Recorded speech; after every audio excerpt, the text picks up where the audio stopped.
Bonjour et bienvenue sur Feel It, Brand It, le podcast qui te guide pour gérer au mieux ton image de marque afin que celle-ci devienne la meilleure alliée de ton business. Je m'appelle Delphine et je suis designer de marque. Avec mes 15 années d'expérience, je me suis construite au fil des années pour enfin me lancer à 100% dans l'entrepreneuriat en 2019.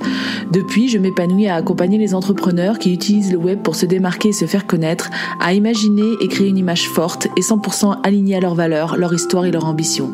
Chaque semaine, tu découvriras un nouvel épisode qui te guidera dans la gestion de ton branding, un condensé d'astuces et de conseils mêlant design, stratégie et émotion pour que tu puisses les mettre en application et ainsi déployer ton identité à 360.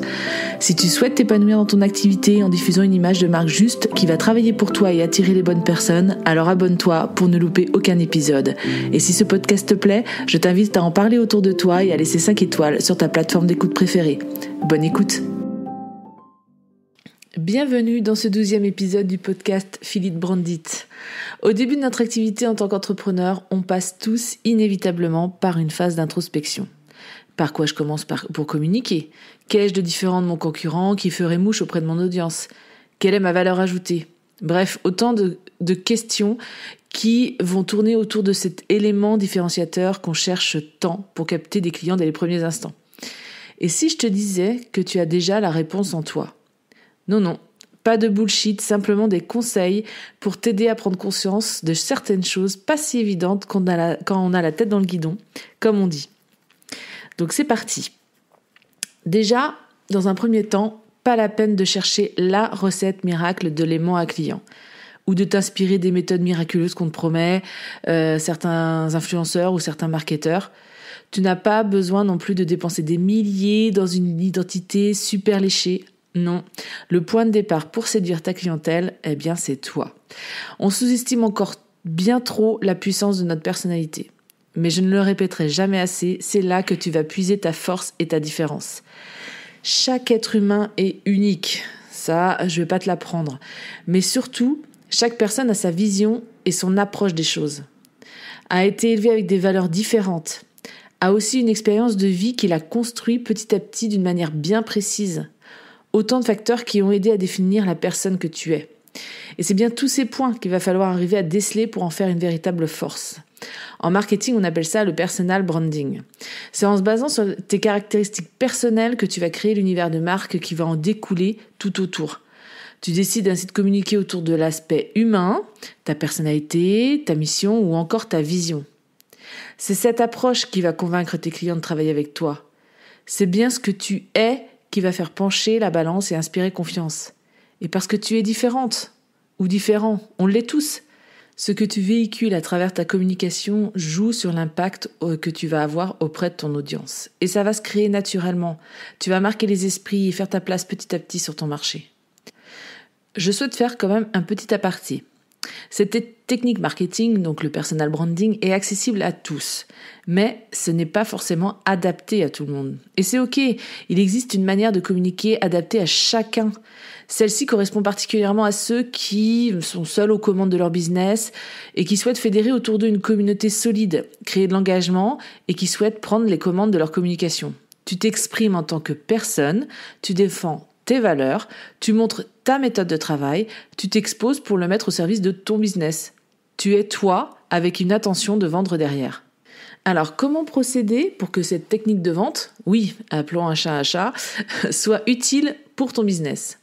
Pour communiquer avec sens, il va inévitablement falloir que tu clarifies ta vision, ta mission, ta valeur ajoutée ou encore le chemin que tu souhaites prendre dans ta communication.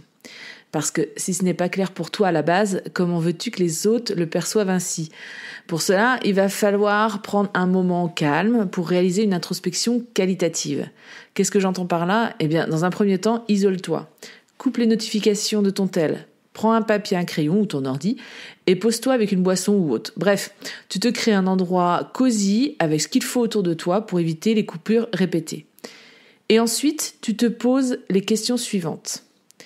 Quelles sont tes valeurs? Ou encore, qu'est-ce qui est le plus important pour toi dans ta vie? Quels sont tes atouts et tes qualités? Alors si tu bloques, parce qu'on n'est jamais tendre envers soi-même et cette question peut clairement ne pas trouver beaucoup de réponses, tu peux aussi te demander comment les autres te définissent habituellement. Et à l'inverse, quels sont tes défauts? Qu'est-ce qui te caractérise? Ce que tu aimes ou ce que tu détestes?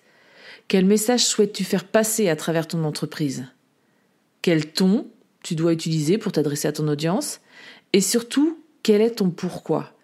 Quelle est la raison première qui t'a poussé à te lancer en tant qu'entrepreneur?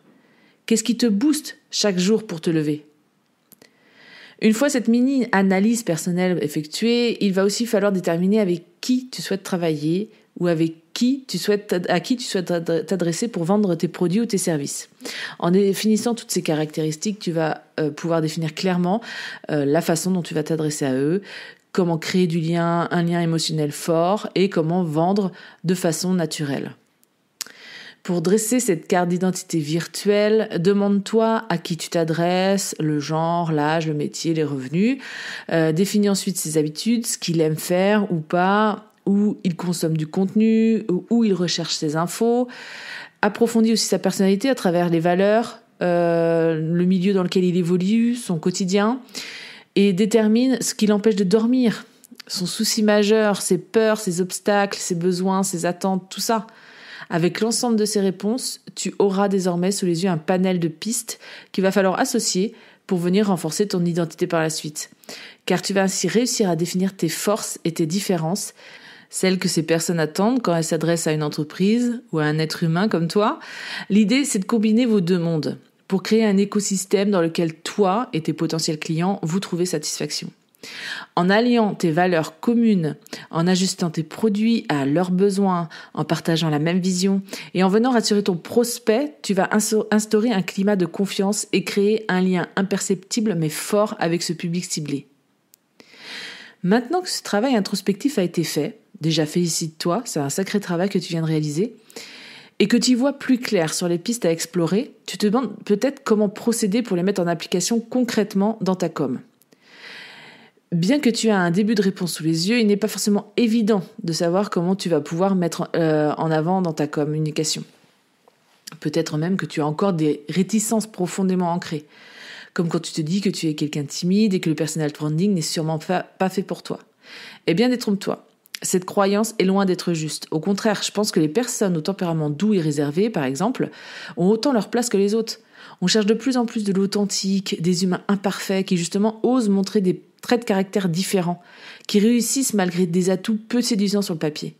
Les réseaux sociaux ont abusé des images parfaites. Les gens sont saoulés de ces personnalités toutes semblables. Donc crois en toi et ose. Et dis-toi un truc, c'est que d'autres personnes comme toi, justement, attendent que quelqu'un vienne répondre à leurs attentes et besoins et que tu es probablement cette personne-là. Ta façon d'être va être magnifiée et va ainsi les toucher en plein cœur. Donc si tu as encore des réticences, travaille-les en te demandant justement comment tu peux en faire une force ou un élément différenciateur puissant. L'avantage majeur du personal branding, c'est, comme tu as pu le comprendre, que tu détiens toutes les réponses en toi. Pas besoin de calculer ou de te mettre dans la peau d'un chef d'entreprise qui ne te ressemble pas vraiment. Là, tu peux être toi-même et sans chichi. Cela dit, pour transmettre une image professionnelle, il y a quand même quelques codes à respecter.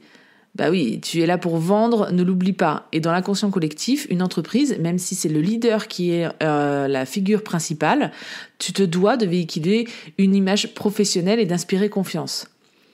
Pour ça, plusieurs éléments sur lesquels tu dois faire attention. Ton identité visuelle, même si en soi, tu n'as pas besoin d'en définir une hyper poussée, choisis 2 à 3 couleurs qui te représenteront, idem pour les typos. Pourquoi pas des petits graphismes personnels qui viendront ponctuer tes supports de com, tes stories, tes vidéos, ton site internet ou autre. Tu vas devoir aussi travailler ta manière de t'exprimer. Là encore, pas besoin de mettre un cadre de fou, mais ce qui va aider à faire augmenter le capital confiance, c'est la cohérence entre ton discours et la manière dont tu vas l'exprimer.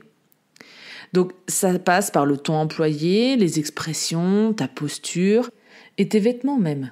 D'ailleurs, si tu souhaites avoir un max d'infos pour savoir comment te vêtir et mettre en avant ton style vestimentaire, ne loupe pas l'épisode du podcast du 14 septembre. Je serai en interview avec une spécialiste du domaine. Ensuite, ne dévoile pas non plus tous les pans de ta vie personnelle. Personal branding ne veut pas dire qu'il faut tout dévoiler de ta vie. Tu es le représentant de ton entreprise. Tu es là avec l'intention de créer du lien, de t'exprimer librement, mais aussi pour vendre. Et ce n'est pas en affichant tous les aspects de ta vie perso que tu vas capter plus de personnes et créer un lien fort. Non, mise encore une fois sur ce qui te rapproche, toi et ton client.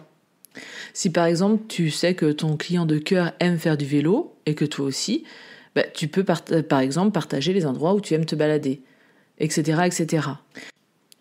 Le personal branding est un moyen particulièrement efficace pour faire sa place avec naturel et audace. Oui, audace parce qu'il faut oser être toi. Si tu hésites encore, dis-toi que tu as tout à y gagner d'essayer. Cette méthode marketing te permettra aussi de prendre confiance en toi et en tes atouts, à comprendre que ta personnalité séduit pour ce qu'elle est. Tu vas pleinement prendre le contrôle de ton business et rester fidèle à ce que tu es. Si tu as besoin d'être accompagné dans cette introspection, n'hésite pas à me contacter. Mais je ne dirai qu'une chose pour conclure cet épisode. Ose et crois en toi. Tu détiens toutes les réponses pour sortir du lot. Et voici ce qui signe la fin de cet épisode. Je te remercie de l'avoir écouté jusqu'au bout. Tu trouveras toutes les notes du podcast sur mon site www.philencom.com/podcast. Tu trouveras le lien ci-dessous. Et bien sûr, si l'épisode t'a plu, n'hésite pas à me laisser un commentaire. Je me ferai bien sûr un plaisir de te répondre. Je t'invite également à me laisser une note sur ta plateforme d'écoute préférée pour m'aider à faire connaître le podcast. Tu peux également en parler autour de toi en story sur Instagram notamment en me taguant @fil_n_com. Merci pour ton soutien et je te donne rendez-vous mercredi prochain pour un nouvel épisode.